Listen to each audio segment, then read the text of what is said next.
Hello, everybody, and welcome to another edition of Magic Mics, proudly sponsored by Mana Traders, as well as Twitch subs and Patreon supporters just like you. My name is Evan Irwin, and get started each week by saying hello to my two co-hosts, Power Dragon.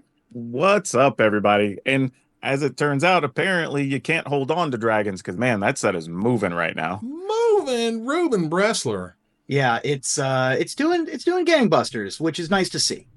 Always nice to see, particularly because this is where the narrative of they just do universes beyond sets. We can't have the good stuff anymore. They don't care about in-universe stuff anymore. And it's like, yes, they do. And B, they're killing it. And they're killing it for a wide variety of reasons. Literally, our first pick this week is just how they're killing it with Tarkir. There is a huge article on Polygon that was really fun and interesting because if you recall, certainly if you played 10 years ago, cons started with the clans. You know what I mean? They started with all the super cool stuff, and then they rewrote history and got rid of them. The dragons took them over. So then they had to go, wait, the clans were the super cool part. We want to go back to those. Yeah. And so they figured out a way to do that, and now everybody's happy again. The set is just fantastic, and I love it to death. Yeah. Yeah, it's the great. new clan's actually pretty sweet. The new dragons are pretty sweet. Yeah. I mean, the set truly has all the stuff people want, no matter what type of deck you're playing, right? You like playing control decks. There's a bunch of cool stuff with like the Omen Dragons things running around. There's like 3 new aggro decks. There's some mid-rangey token stuff.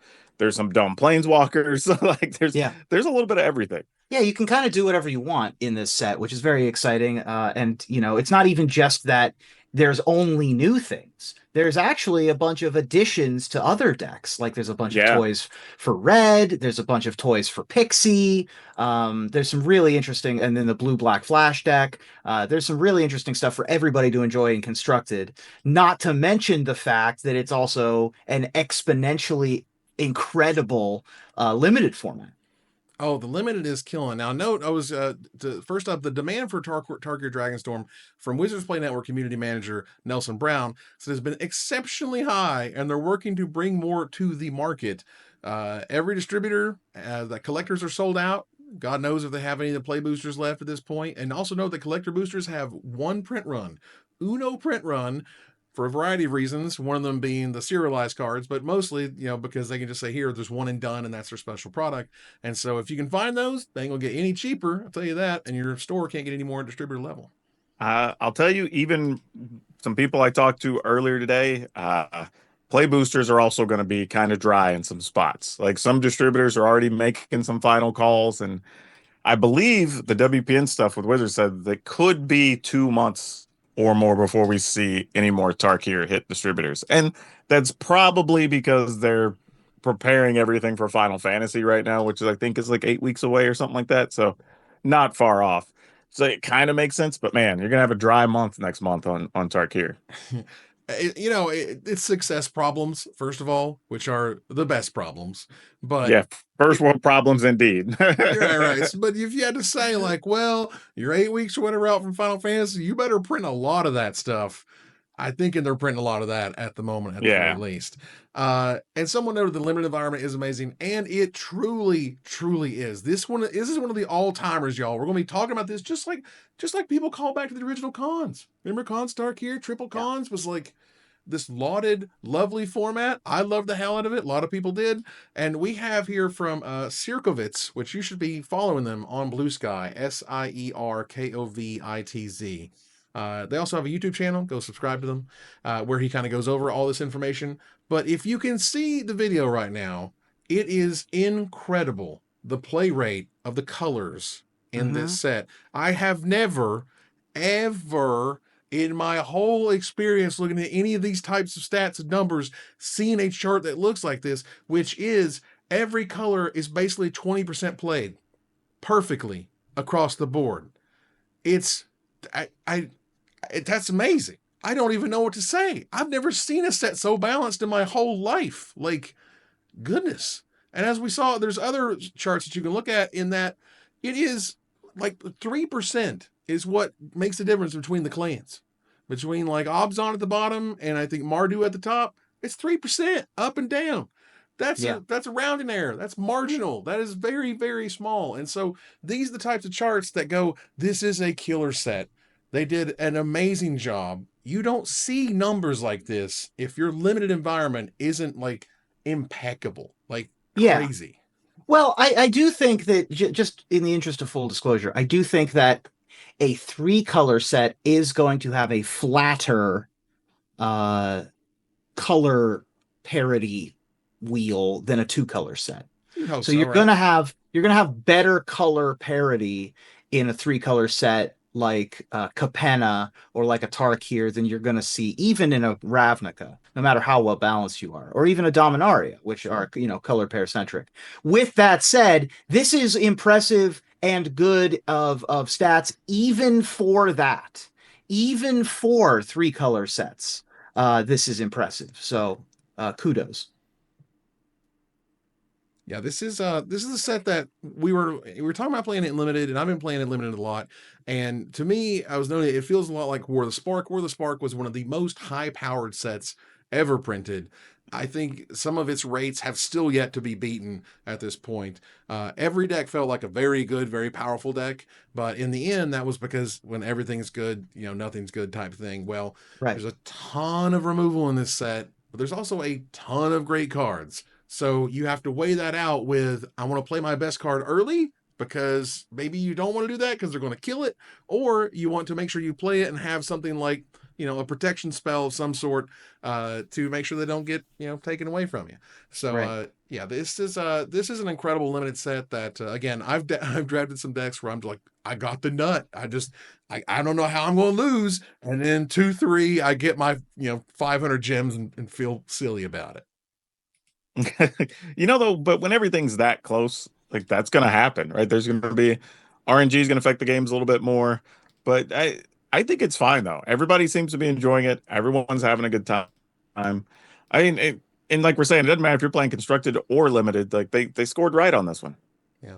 And just to not see those like huge aberrations of this color is clearly the best color, the clearly best type stuff versus like there's some really good cards and there's some really great, hidden gems here and there, but most of it's really good. And it depends on how well you build your curve, how important or how highly you take the dual lands, for example, and how all that works. You can have a great deck of bad mana, you're not going to do well. You have great mana, bad deck, also not going to do well. You know what I mean? So like, it's a real balance and a real cool format to play. Yeah. So it does feel like first of all, Omen was a stroke of genius in that not only does it like allow you to play your 6-drops because it also has a 2-drop attached to it, but also because you're not afraid to play those 2-drops because they're just going to shuffle back into your deck. Right. And they don't become card advantage engines like adventures do, where they just stay in perpetuity forever. Like they are not card advantage so much as they're just card replication, which is a really, really fun balance. Yeah, I was not expecting it to be quite as cool and interesting, sort of a like tension. You know what I mean? Yeah. Because I can get this 2/2 right now on turn 2, or I can wait till turn 5 and have a whole dragon out of it. That type of tension is really, really cool. And the fact that you can do that, do the omen and you draw it again later. And that feels awesome. That feels like you kind of got that free spell. You still had to pay mana for it. And you still had to redraw the dragon, but it feels good all the way around. Yeah. I was really impressed by it. All right, let's move on to the first pick here into Gather the Townsfolk, thanks to our sponsor, Mana Traders. Mana Traders, the best tool to enhance your Magic Online experience. Use the code MagicMikes_54P, that's _54Paul, for 10% off your next subscription with Mana Traders. We appreciate them sponsoring the show. Let's move on here to Gather the Townsfolk. We're talking about community issues, and I can imagine, Ruben, you will have more to explain than I know of what's going on here. Who is Kenny Omega? Oh, why is it important that he's coming to PAX? Yeah. I mean, Power Dragon knows who Kenny Omega is. Oh, of course. If you want to take it all, for people who don't know, Kenny Omega, probably from 2016 to 2019, was probably considered the best wrestler in the world.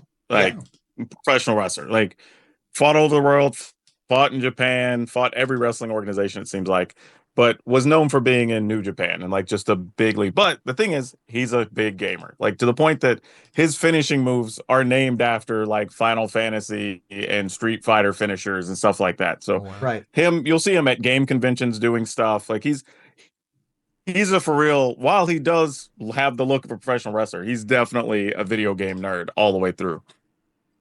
Yeah. Nice. So that's a hilarious poll for them to be bringing to PAX. And they're also bringing Ben Starr. Yeah, that's a big one. Yeah, I am not familiar with Ben Starr. He voiced some Final Fantasy characters, I believe, was what. Oh, Yeah, I was okay, gonna that'll say, I do think it. that's where I've heard the name. Yeah, because I think I've heard about him being at another convention before. Nice. There you go. And they'll be part of PAX East on May 10th. Both of them, which is super rad. And they'll be talking about Final Fantasy and a bunch of cards there, of course. That'll be very exciting. But yeah, I mean, it's always great when we get to cross the streams with I- normie-ish type stuff. Sure. Yeah, I was Wrestling. literally about to say that. Like, for as much as people have issues with Universes Beyond at times, this is the type of thing you can't get by doing just Magic World Magic. Like, whether we like it or not, like, there are two whole different audiences now. You're going to be talking about professional wrestling fans, or particularly AEW wrestling fans, where Kenny Omega wrestles, Yep. and all the Final Fantasy video game fans that are going to be paying attention to PAX East now, because there's going to be this whole thing about this Magic set coming, this bunch of Final Fantasy stuff. We wouldn't have gotten that otherwise, right? Like that is good for all of us. It sucks. I get it if you want more in-world Magic, but I mean, this is actually good for business. Well, I mean, look how well in universe Magic is right now. You know what I mean? Let's savor this. Let's appreciate it. I assure you it'll be gone before you know it. And then it will be this like callback to, man, remember when like Tarkir was so sick to draft and so sick to play? Even the sealed is fantastic, which is crazy to me. I'd never But you liked know, sealed, and I love this sealed. I'll say this too, being at the Magic Cons and Command Fest, you see a lot of people who said, I started playing because of this Universes Beyond thing, right? Right. Whichever one it is. But they still buy current regular Magic, right? They're Yeah. not only buying that set. They're now full-fledged Magic fans walking Yeah. around with like 4 commander decks or showing up to play So- standard showdowns or whatever. So the big thing that this announces to me about the PAX announcement, also the way that they rolled out Tarkir as compared to how they rolled out the Marvel stuff and the Final Fantasy stuff, they're releasing 2 products now. Magic Yeah. the Gathering is compatible with both products, like the rule system supports both products, but they're releasing Magic sets and then not Magic World Sure. sets. And they're releasing them in ways that are different. They're releasing them in a manner in which some of the products are for one group of people and some of the products are for another group of people. And that's totally cool. I think that's very interesting. It is weird and it's a strange world to live in, but here we are.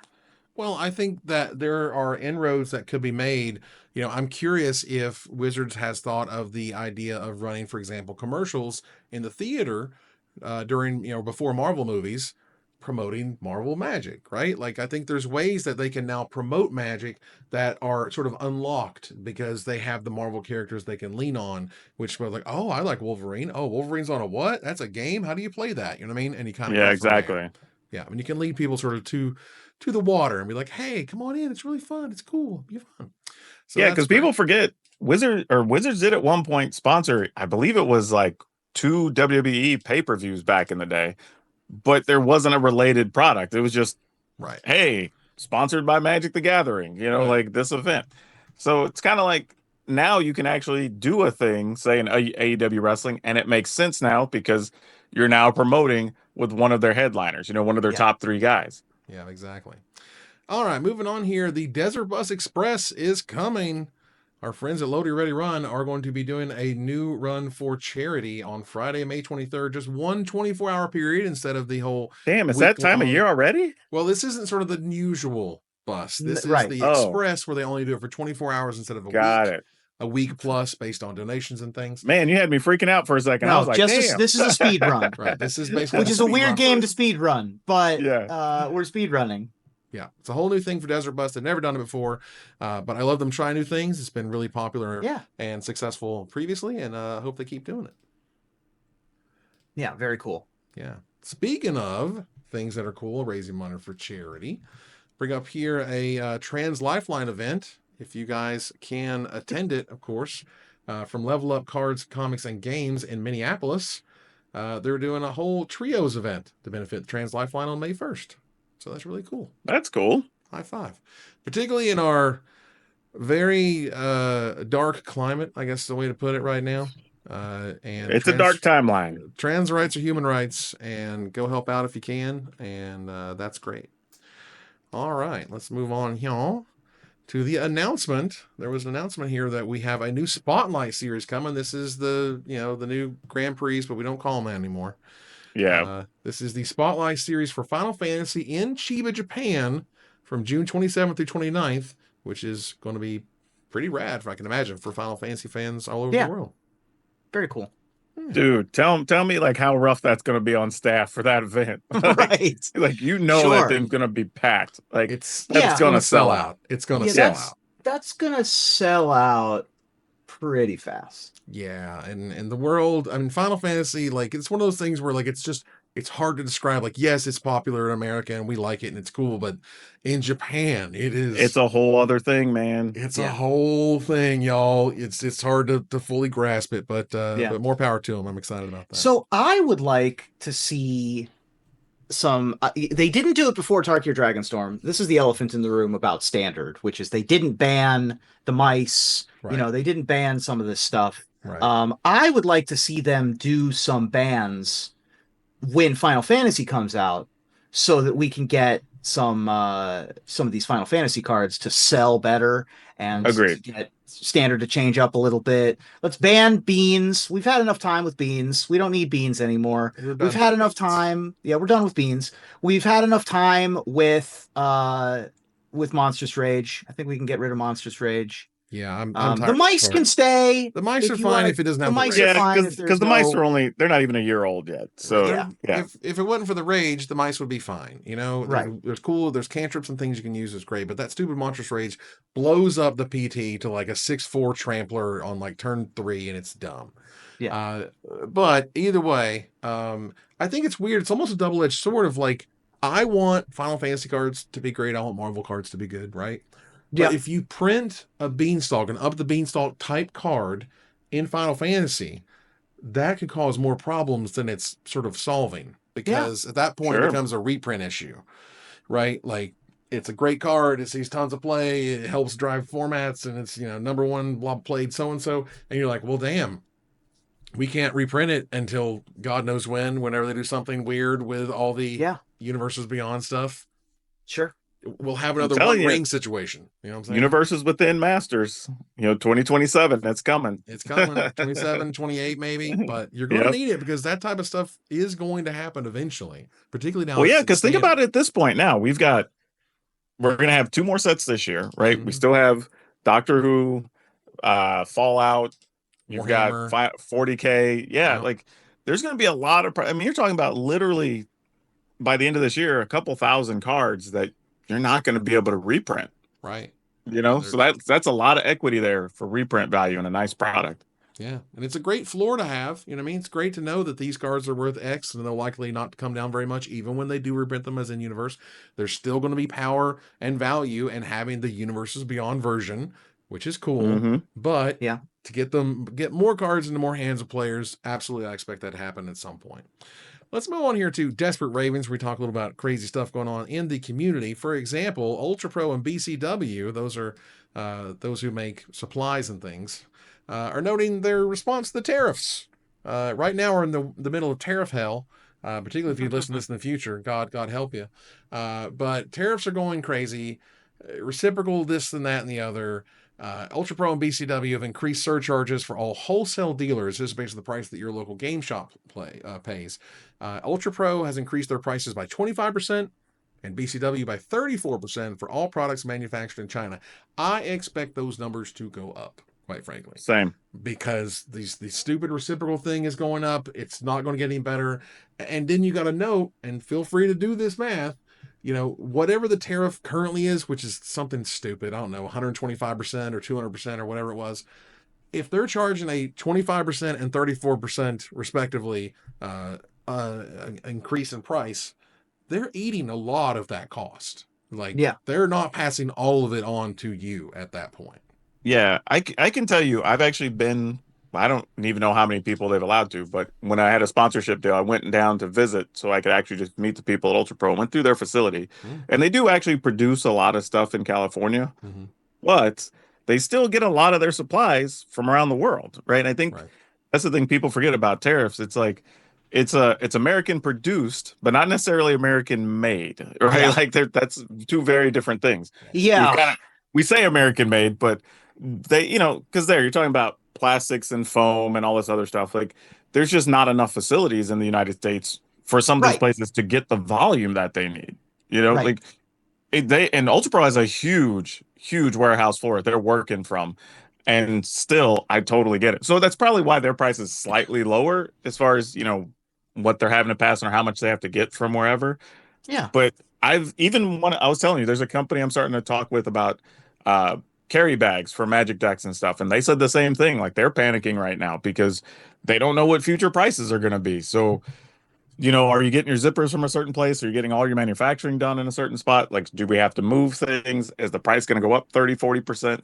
I think that's just going to be something we're seeing on nerd products across the way. I mean, we saw it with the Switch too, right? Nintendo just announced that and then had to come back and say, like, well, we're suspending pre-orders to the US because we don't know what we're going to have to charge you.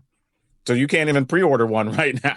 Yeah, and for what it's worth, there's printing facilities, I believe, in Texas and in North Carolina for Magic cards, so that's not a big deal. And again, like you said, that Ultra Pro can make things here in America, but for example, gigantic, the amounts of rubber that you need for those types of things you get those from outside the U.S. most of the time, and by that I Dude, mean pretty much literally all the time. rolls of plastics Giant and rolls. whatnot. Yeah. Yeah. Crazy. We're talking thousands of pounds worth of stuff, and it's ridiculous. So yeah, that's the type of stuff that everyone's kind of like low key freaking out about. Yeah. This is also the part where if you want some supplies, you should probably go get them sooner than later. They're definitely not going to be more prevalent as time goes on, at least in the short term. And we hope all this shakes out, but it is very disruptive, I think is a way to put it. Yeah. Agreed. All right. Now, moving on here, this is something I've seen pop up multiple times over the past couple years, here and there, whatever. But I've started to see this now from sort of larger and larger creatives. Voxy on Twitch, at Voxy Twitch, they said, "Hey, Arena, how can myself as well as other people go about getting the boxes that they won in the arena events? There was, win a play booster box, or I think win 2 booster boxes, or whatever of these sets." Yeah. By winning this event. And multiple people now have been like, "Hey, Wizards, I've made tickets, I've emailed, I've asked you what the hell's going on." It's just weird to me that they've ran this program for quite a long time now, and yet we're still seeing this where people just feel like they're being ignored. Yeah, I don't know what that's about, honestly, because it seems pretty easy to resolve for the most part. Right? So I'm especially when we're not even talking about like current set stuff that you might be short on, right? You're talking about some people are saying they still haven't got some Dustmore and stuff. I saw some people recently with some Ether Drift stuff that they said they're waiting on from the last one. Right. So like, I don't know. I don't know what's causing this. Yeah, and the Maverick Girl here notes that they're included. They haven't gotten their boxes they won in January. Like, what is happening? Like, and for what it's worth, and we talked a little bit about this, I think a week or two ago, about it's taxable income and it will be seen as income, and they'll send you a statement for your taxes and so on. Whatever. You need to Right. get the product. If you Yeah, don't yeah. get it, there ain't no income. It don't matter if you don't ever get it. So like, Wizards, what is happening? Like, it feels like there has to be a better way. Like, Right. Yeah, of course. what are we missing? What is causing all these weird delays? Where is that pressure point, that pain point, and making this not happen? Because Now, I somebody's figure that wish out. I would have marked it because I saw a guy who tried to say like he got his, but like one box was opened and just disheveled in the box, and packs were opened or whatever. I'm like, that doesn't sound like a wizard That thing. That doesn't sounds like sound right. your delivery guy might have done a thing there, but the other stuff just not getting it and that being a thing, especially the people who have a paper trail, right? They're saying like, Right. hey, we responded to an email, we went and put in a ticket, we went and did all the things we're supposed to do. Like those people, I'm looking at going, yeah, they should have been taken care of in service. So I don't know why this is a thing. Yeah. Speaking of things that are rocking financial markets, Hasbro stocks have plunged recently.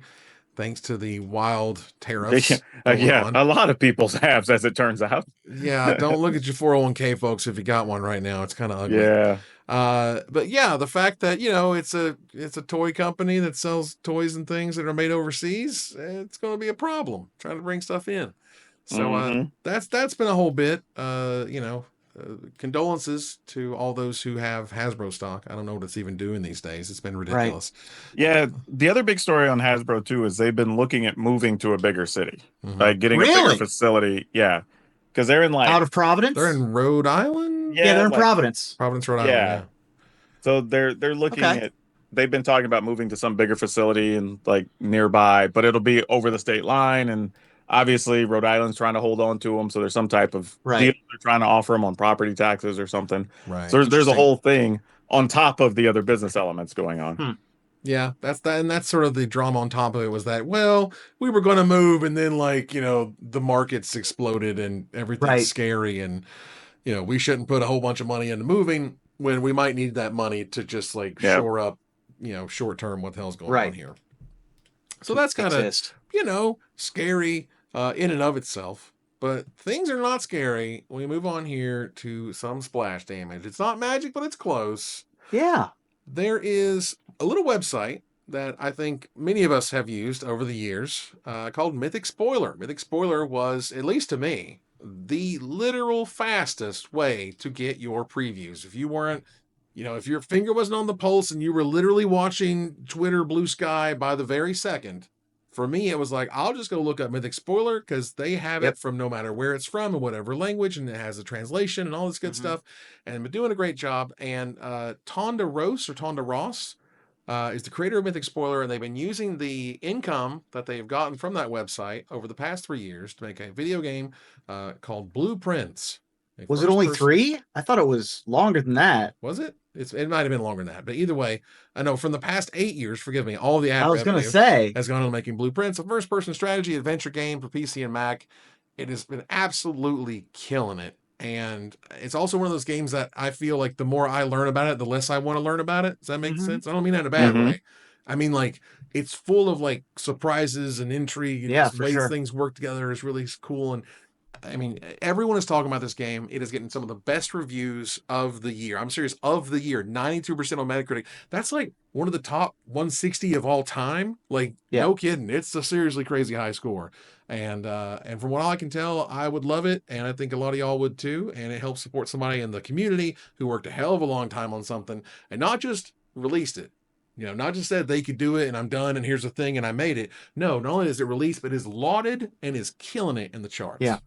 The creator of Balatro came out and said that this is his choice for Game of the Year. Nice. It is a very unique setup. It's an extremely unique type of storytelling that has been created here with a roguelite map builder situation. It's a fascinating thing. It's a very cool thing. And I'm excited to play it myself. I think also give credit to them from the design perspective and the business plan, right? Because I think we always get caught up in, I want to do this thing, so I got to do everything to get me to this goal. But sometimes it's you know what? I'm also able to do this other thing right now. Yeah. And it works. So he's like, hey, let's do this. We can use this to seed the other project. Have a goal in mind. Yeah, we can still make a living, still do this thing. But, under the surface, we're working on this other thing. And then it turns out the plan worked and getting all the kudos right now. So credit to them. Yeah, and it's just, it's one of those great to see things, and particularly when someone's sort of, from the Magic community, tons of smart people in Magic. And honestly, a lot of people they don't fulfill those dreams, right? They have the option and they always go through with it. They try to do the thing and they give up too early. So this is someone who made a project and completed it. It looks absolutely terrific and I'm really excited. So high five to that. Go check it out and don't learn too much. You know what I'm saying? Yeah. It's like a great movie. Don't get spoiled with everything. For sure. You know what I mean? Learn enough to make sure it's something you dig and then go for it. And with that said, let's turn the corner here to the finisher. Now, tariff this, tariff that. When is somebody going to tear off a punchline for the finisher, Ruben? Man, what a setup. Well, with the increased difficulty of getting stuff from outside the United States, the need for pandemic-like levels of self-reliance are returning. So I am bringing back a classic of my 2020, social distancing. Specifically, I am planning to be socially distancing myself from anyone who says that tariffs are in any way a good idea. Oh my God. Power Dragon? Yeah, can't say I blame you. Okay, as a former store owner, I am preparing for what's going to probably be a very long winter, spring, summer, a long year in general. But I'm squirreling away products. I got stuff in the closet. I got packs behind me I'm loaded up on. And most importantly, I'm just preparing to be a good dragon and just hibernate for the next few years till this thing's over. At least a year and a half. It's going to take at least a year Yeah. and a half, I think. Goodness. Well, look, Tariff is a rare 1 in a white sorcery originally from Weatherlight. It got reprinted in 6th edition, and both stints in standard, it was unplayable. And lo and behold, Tariffs remain unplayable in the metagame to this day. And that they do. Unplayable. And that ends another live episode of Magic Mics. Thanks for joining us here to discuss all things Magic. Thank you, Power Dragon. Hey, as always, good to be here. Everybody, don't forget, rate, leave good comments, all that good stuff. And we'll see you next week. All the good stuff. Thank you, Ruben. Hey everybody, stay safe out there. Have a great weekend. I'll see everybody in Vegas. All that good stuff. Fun, fun, fun. We move on here to our final slide. I want to thank our sponsor, Mana Traders, my co-host, Power Dragon, and Ruben Bressler, your viewers like you for watching or listening. Please follow, like, tweet, favorite, share, subscribe to everything social that tells people we exist. Catch us on our exclusive member Discord. Subscribe to our Patreon. Watch us on Twitch. Join us live or taped on YouTube. Check out our TikTok. Follow us on Blue Sky. Or join us here next week. Same time, same place for another episode of Magic Mics. Good night, everybody.